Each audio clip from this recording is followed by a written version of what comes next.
Another shift to the left in Latin America. Lula da Silva beats his far-right rival by the narrowest of margins. Will the return of this left-wing leader be able to unite the country? I'm Andrea Sankey, and today's newsmaker is Brazil's presidential election.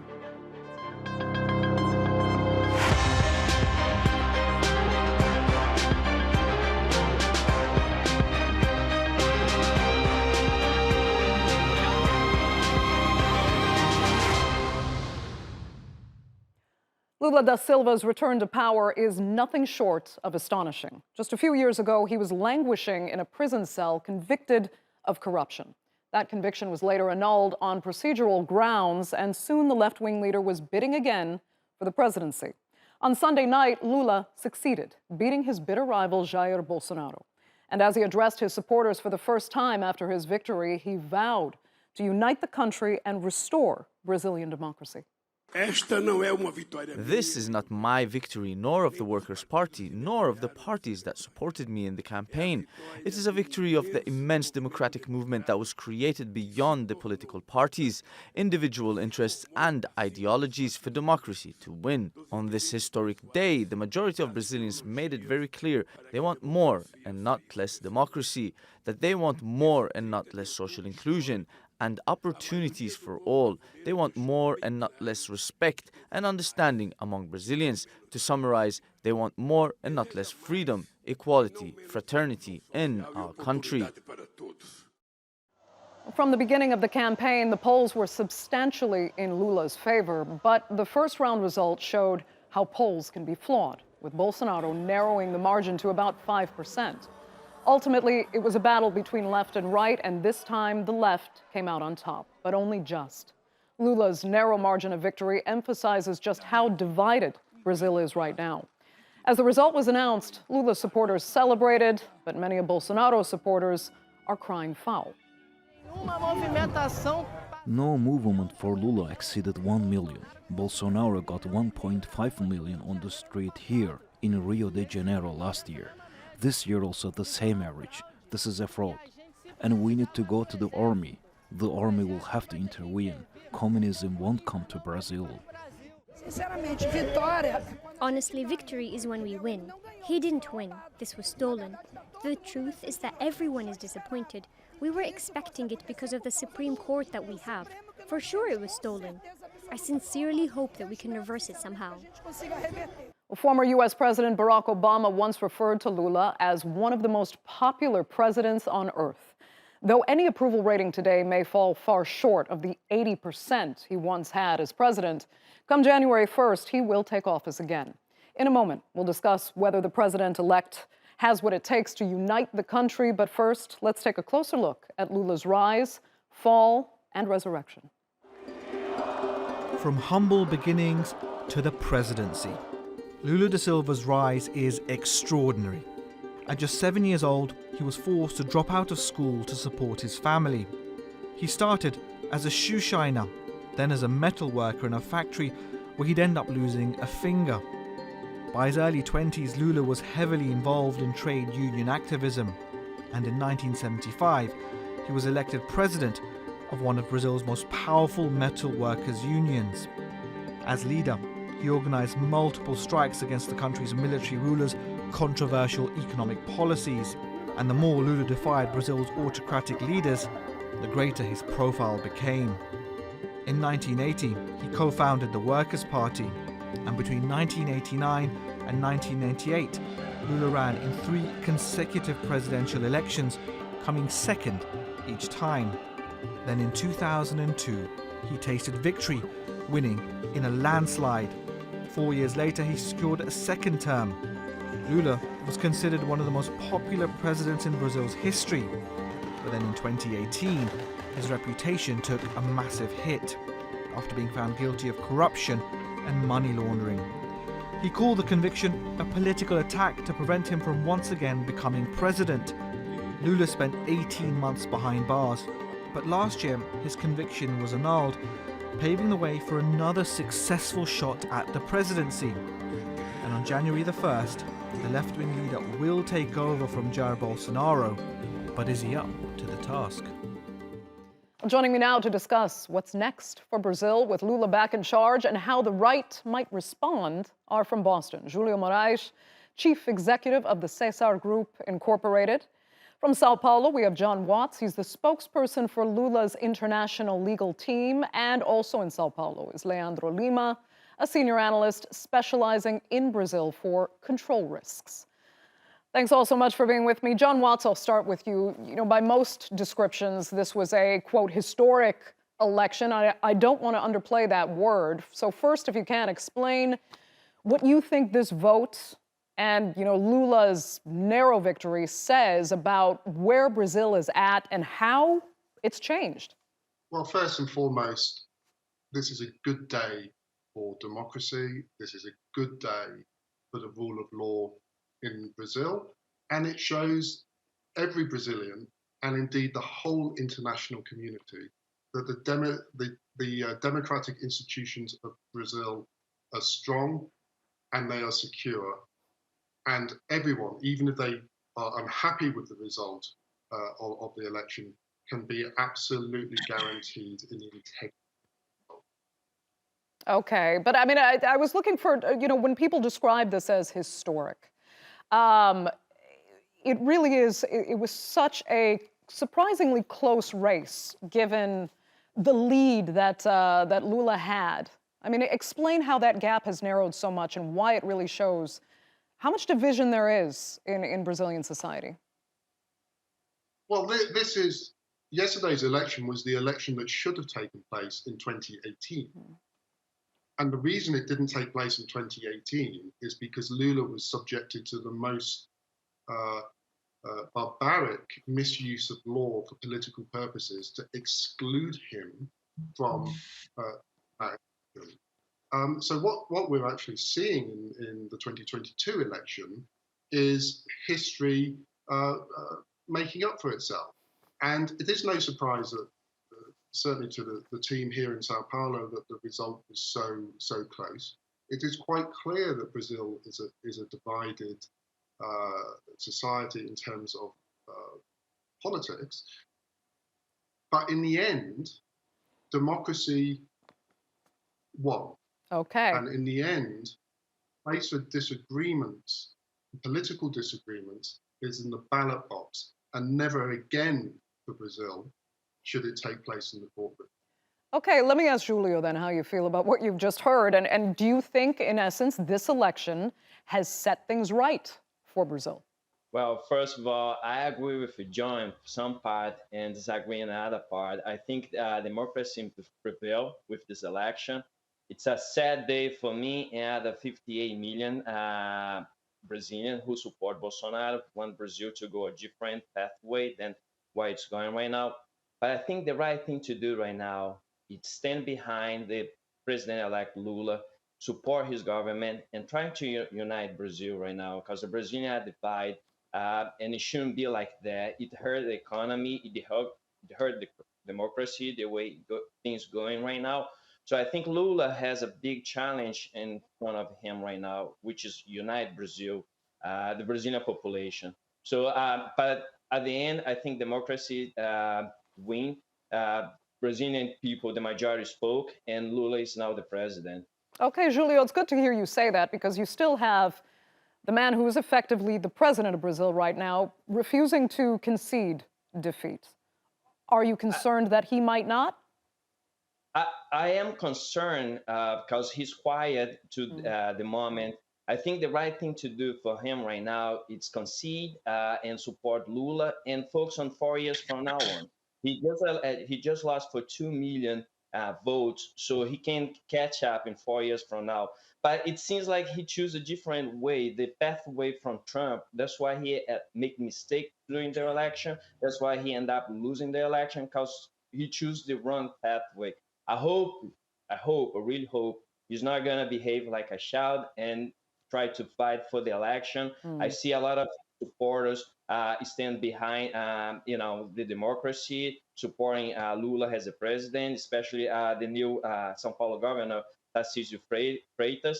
He's conceded and he understands that he's willing to work with the federal government right now with Lula. So I think that's the right thing for Bolsonaro to do. Okay.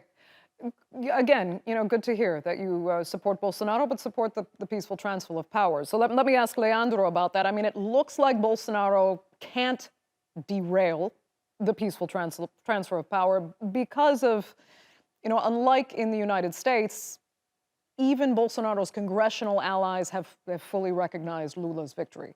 But still, we know he hasn't conceded. So given where his supporters stand, is there anything Bolsonaro could actually do?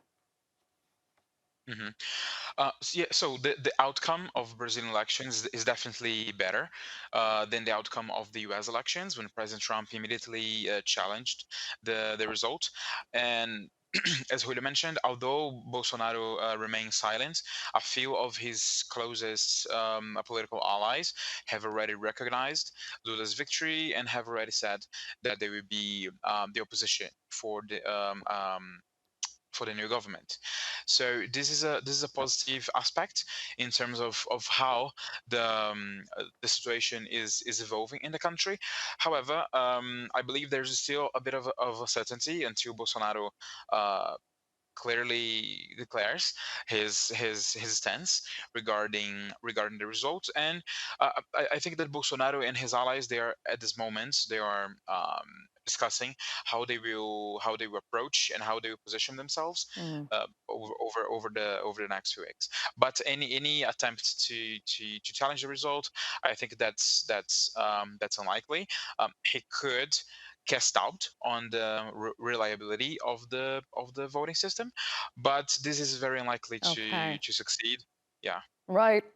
John, let me come back to you, though, because looking forward, I mean, this result was so close and nowhere near the massive lead that Lula had earlier in the polls. So how much will he have to prove now, to make a success of this? And will he be able to win back those Brazilians who've taken a hard right turn?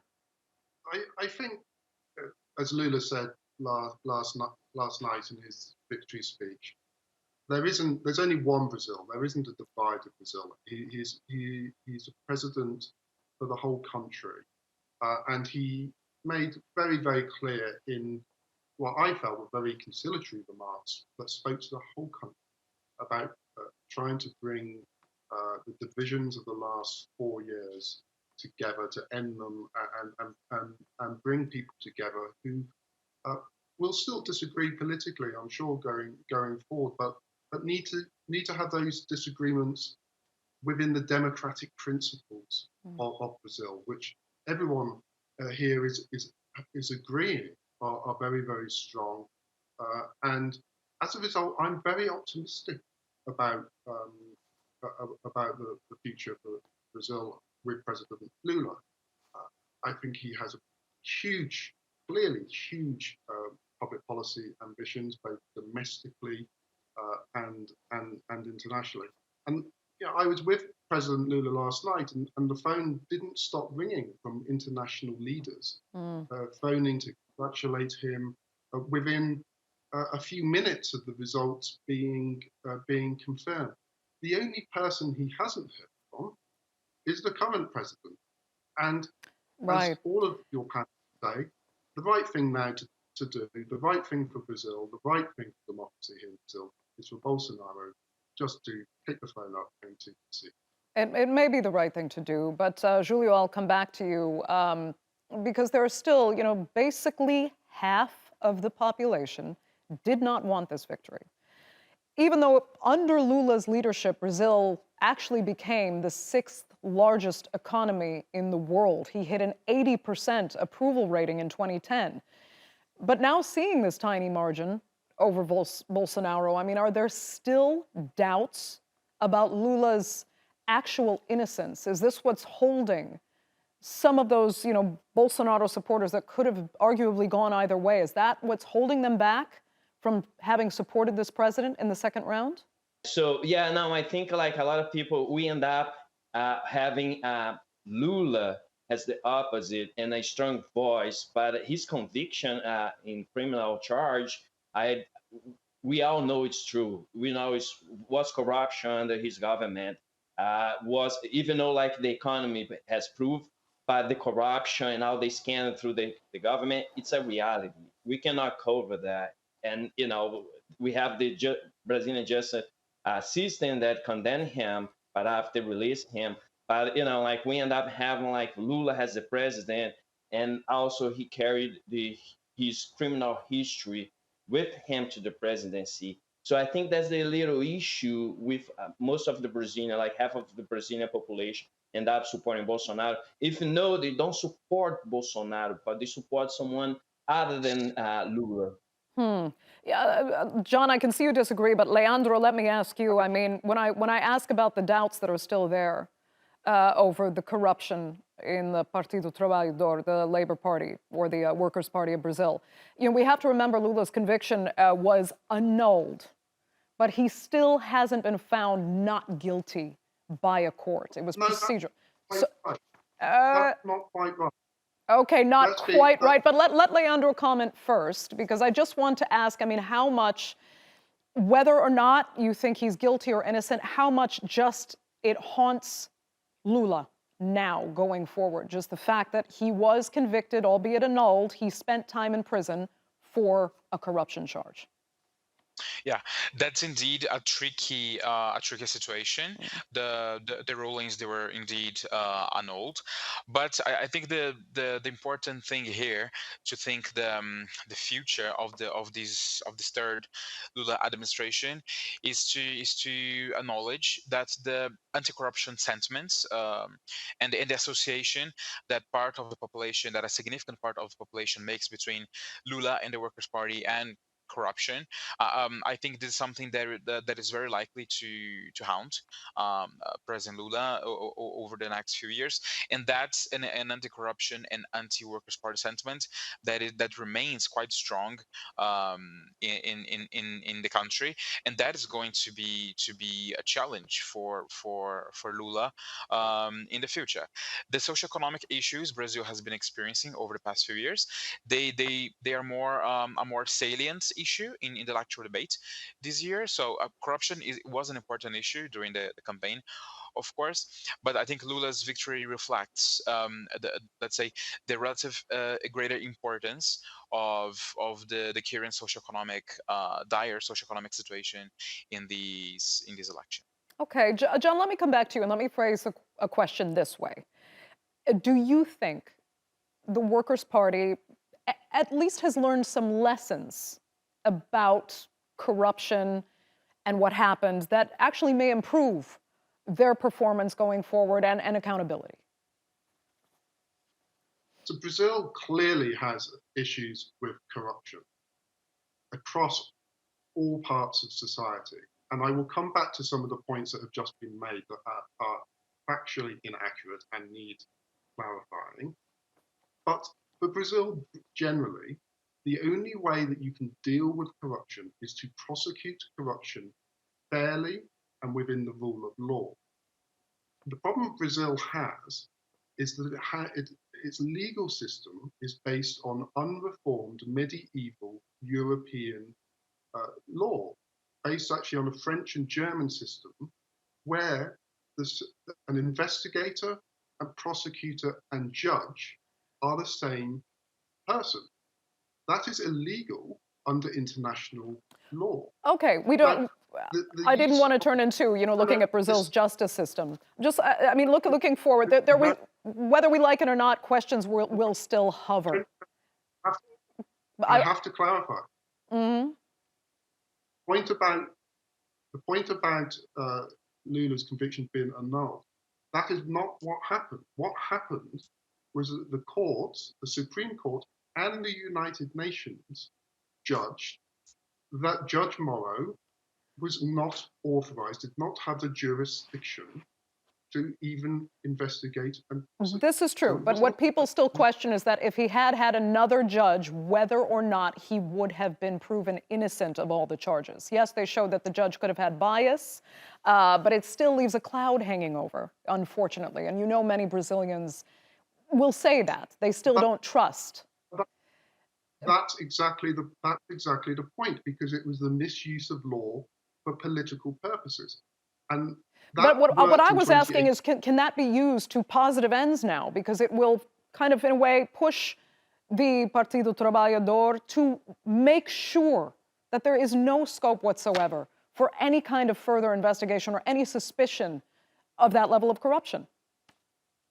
So the best thing that Brazil can do now, all politicians in Brazil can do now, is change the law to ensure that abuse of power and abuse of law can never happen like that again, and introduce an independent corruption commission, very similar to the model used in Australia or Hong Kong, that has the powers to investigate and prosecute any examples of corruption.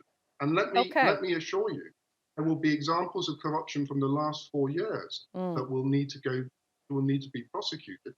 And this isn't a partisan point. The point is anyone who is accused of corruption must be investigated impartially. So, Julio, would you look forward to some kind of judicial reform to come under the next leadership? I really do, but just go back what John said. Deny Lula's corruption charge is the same thing that Bolsonaro reject the election result. Lula was condemned by Sergio Moro. He was condemned in the appeal court, and he was condemned with the Supreme Court. He was released because of lack of jurisdiction, but not because of his corruption charge.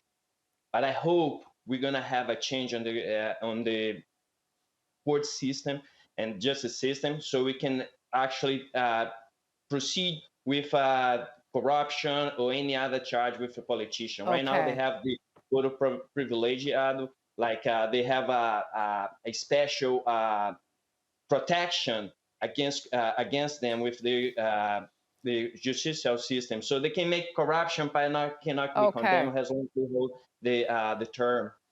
I'll tell you what, we're down to our last few minutes, and I want to broaden this out a little bit. Leandro, I'll come back to you. You know, as an analyst, I want to ask you, how much would you actually connect this victory to kind of a wider trend in Latin America and even globally, where right-wing leaders are losing popularity? And I actually have a really interesting map of Latin America specifically, where you can see how dominant left-wing leadership is now. And, you know, globally even, we've seen Australia turn left, we've seen the US turn left post-Trump. In the UK, the Conservatives don't want to call an election because they're actually scared they'll lose as well, according to most analysts. I mean, is there a rejection now of right-wing populism? I think there are two important things to take into consideration when we look at these political trends in Latin America. The first thing is that more than a new wave of left-leaning of support for left-leaning governments, we have been observing a wave of victories of opposition parties in Latin America. Uruguay, for example, turned right from a left-wing government, and so I think this is a trend that is noteworthy. And another thing that I think is really important is that this new wave of left-leaning of the victory of left-leaning candidates comes on the back of a very different context, socially and economically speaking, in the region. So these new left-leaning governments, they're not going to work under the same context and conditions of the last wave of victories in the 2000s.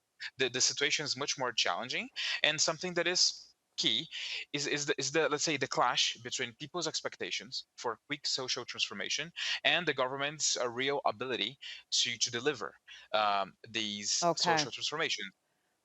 You know what, I'll tell you what, we're down to our last minute. John, I just need to get to this with you, because as we're talking about broadening this out, and what a lot of the world is actually watching now with Lula coming to power, is what will happen to the environment, the Amazon. It is of global interest. Bolsonaro was very keen on, you know, not really protecting that part of Brazil. Where is it going now?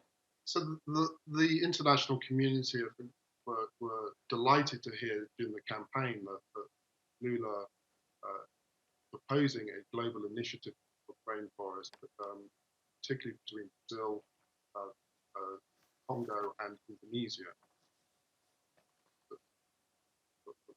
The equatorial belt. So I think what we'll genuinely see is global cooperation, so that it isn't just Brazil that is taking the whole burden on this. That Brazil will do its bit. I think under Lula we will see dramatic improvements in coming years for the Amazon. Okay. Also support. Looking forward to that. John, unfortunately, we're having a lot of trouble with your audio. And also, unfortunately, that's really all the time we have for this edition of The Newsmaker. So I'd like to thank sincerely all three of my panelists so much for being with us. Our viewers, of course, for tuning in as well. Remember, you can follow us on Twitter and do be sure to subscribe to our YouTube channel. I'm Andrea Sankey. We'll see you next time.